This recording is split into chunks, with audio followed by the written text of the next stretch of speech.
পাহাড়ের বুক চিরে বের হয়ে আসছে আগুন, চারপাশ লাল আলোয় ভেসে যাচ্ছে। মনে হচ্ছে যেন জাহান্নামের দরজা। এমন ভয়ঙ্কর দৃশ্য দেখা যাচ্ছে ইতালির সিসিলি দ্বীপে।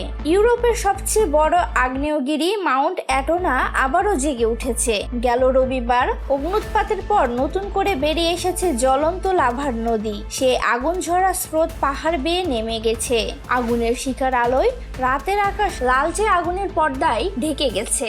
অনেকেই বলছেন এটা জাহান্নামের আগুনের প্রতিচ্ছবি। সেখানে আগুন আর কালো ধোঁয়ার মেঘ আকাশ গিলে নিচ্ছে। আগ্নেয়গিরির উত্তপ্ত লাভা ছুটে যাচ্ছে ওপরের দিকে। চারপাশ আলোকিত হয়ে উঠছে লালচে অগ্নিস্রোতে, যেন ইউরোপের মাটিতে জাহান্নামের ছায়া নেমে এসেছে। এমন পরিস্থিতিতে পর্যটকদের জন্য 2500 মিটার উচ্চতার ওপর যাওয়া নিষিদ্ধ করা হয়েছে। পাহাড়ের সেই অংশ এখন মৃত্যু ফাঁদ।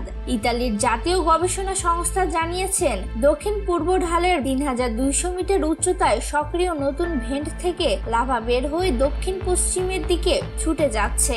এই স্রোতের সামনের অংশ ইতিমধ্যে 330 মিটার উচ্চতায় নেমে গেছে। শুধু তাই নয়, 3100 মিটার এবং 2980 মিটার উচ্চতায় থাকা আরো দুটি ভেন্ট থেকেও লাভা বের হচ্ছে। 2013 সাল থেকে মাউন্ট অ্যাটোনা থেকে প্রায় থেমে থেমে বিস্ফোরণ ঘটছে। গেল বছরে রেকর্ড হয়েছে 5টি বড় বড় অগ্ন্যুৎপাত।